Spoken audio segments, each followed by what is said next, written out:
Two people, same room, same silence. One of them feels peaceful.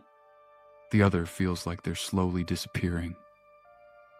You already know which one you are. When the phone screen goes dark and the noise drains away and there's nothing left to look at except yourself, some people feel relief. Actual relief. Others feel this dread they can't quite name. Not fear of the dark, not fear of anything concrete. Something quieter and stranger than that. The fear of what comes up when the noise finally stops. Most people blame the aloneness, but aloneness was never the problem. What lives underneath it is. Here's the distinction that actually changes things.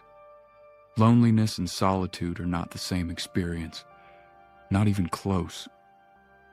Loneliness isn't just being by yourself, it's the feeling of unwanted disconnection.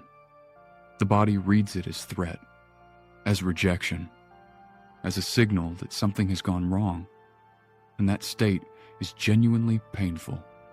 John Cacioppo, the late neuroscientist at the University of Chicago who spent decades studying loneliness, found that perceived social isolation activates the same threat detection systems as physical danger.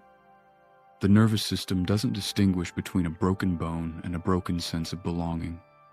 Both register as harm. That's not metaphor. That's physiology. Solitude is structurally different, not the absence of people, the presence of yourself, chosen, safe, self-directed. The nervous system that reads silence as danger and the one that reads it as rest.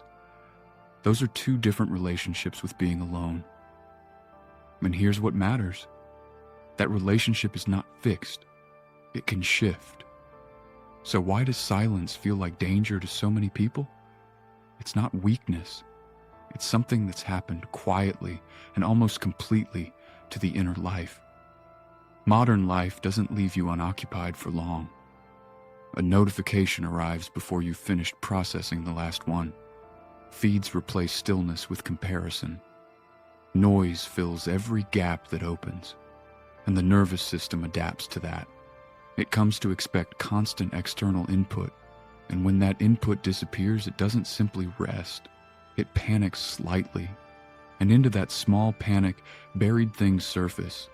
Grief you set aside, anxiety without a clear address, old rejection that never quite finished arriving, boredom so unfamiliar it feels almost unbearable, which is a strange sentence, but you know exactly what it means.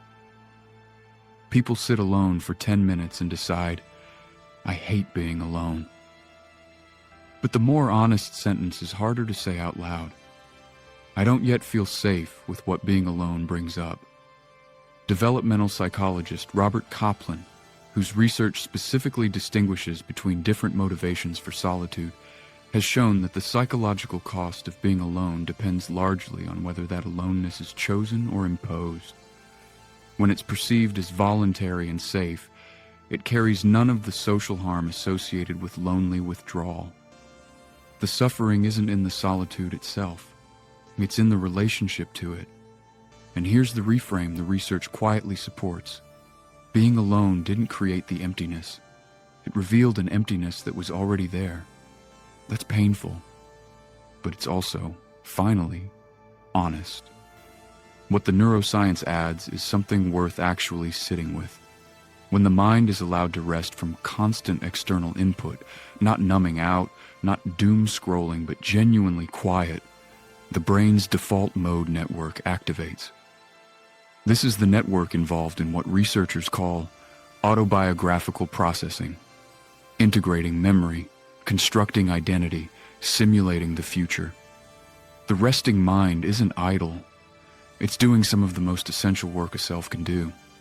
And for a lot of people, that work has been deferred almost indefinitely. There's a distinction the research draws here between reflection and rumination. They are not the same process. Rumination loops.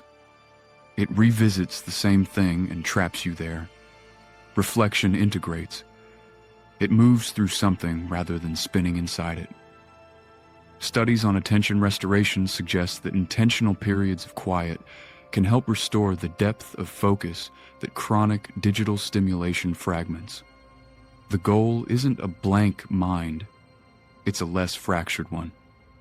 Donald Winnicott, the British psychoanalyst, described the capacity to be alone as a psychological achievement, not a given, not something people simply arrive with, something that develops through experience, through safety, through gradual contact with your own inner life.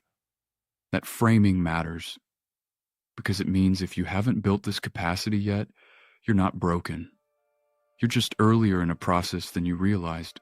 So what does beginning actually look like? Not 2 hours of silent meditation, not a retreat, something much smaller than that. A walk without anything playing in your ears, 10 minutes without your phone in your hand, making something with your hands where no one's watching and nothing needs to perform. The point isn't emptiness on day one. The point is contact. Small, low-stakes moments of being present to yourself without immediately reaching for something louder. Doom scrolling is not solitude. Numbing out is not rest. Solitude requires presence, not just physical distance from other people. And if time alone consistently brings up something that feels less like discomfort and more like panic, something older and heavier, that's not something to push through alone. That deserves more than a quiet room and good intentions. But for most people, the path is simpler than they expect. Not enjoyment, not peace on command, just the slow, imperfect work of becoming someone who can be alone without feeling abandoned. Being alone is not what breaks people. Feeling empty is. And emptiness is not a verdict. It's a signal. One that, when you stop running from it, starts to say something you can actually use. The goal was never to avoid being alone. It was always to feel at home when you are.